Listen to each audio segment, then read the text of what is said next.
Well, it's never fun to come this close and lose. Again, we've had a lot of these.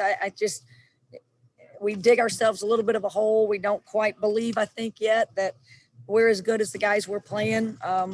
I was a little bit disappointed, and I thought we gave them too much credit in the first half, and we thought we were going to be guarded so hard that we just panicked and didn't even try to run some of our stuff. And that's probably me preparing our kids for things, but I just didn't think we responded very well, obviously, offensively, when you only score 20 points in a half. But I continue just to be amazed at this team's resiliency and fight and competitiveness and playmaking ability to keep the game close and defend at such a high level. And even when we're not our best yet offensively, we're still, staying in games because we're just guarding really well. So it's a great team, UCLA.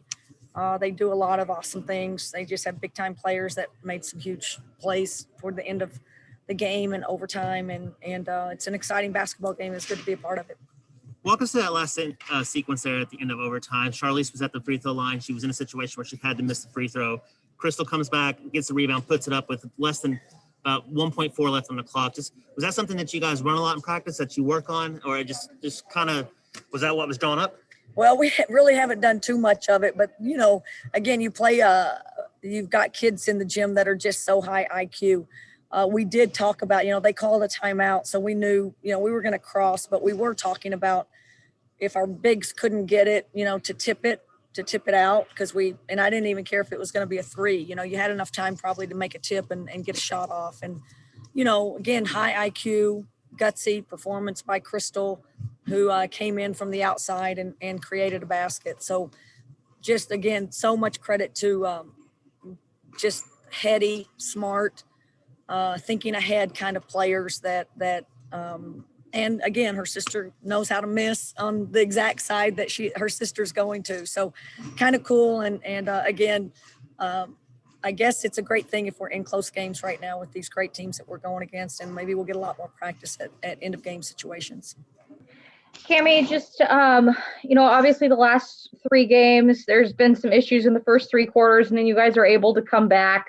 What do you do in practice to try to make sure that your team is not in these holes in the fourth quarter and having to make these impressive comebacks game after game?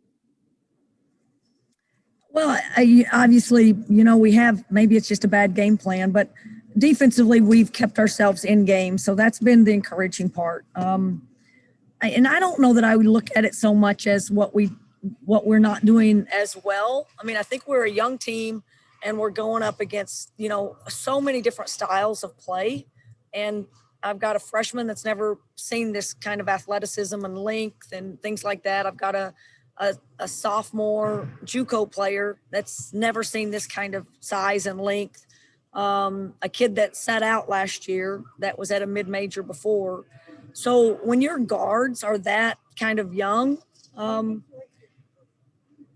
and we can't simulate quite all the different styles that we see in this league, I do think you just, we can't expect miracles right away. I think every game we're going to get better. I think we're learning a little bit of stuff that we can go to and how to create shots.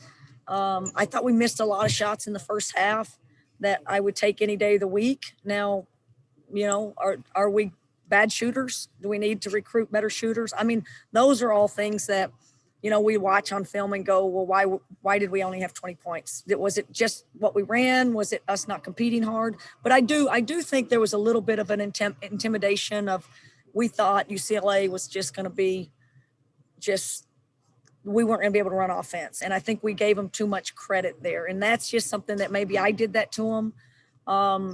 But it's a credit to UCLA and USC's of the world and Arizona's that are unbelievably disciplined on the defensive end and make things really hard for you. So I'm not discouraged by it. I'm extremely excited the fact that we can stay in games defensively. And again, our young players are getting smarter and smarter, and we have some weapons that I think we can get a lot better on the offensive end.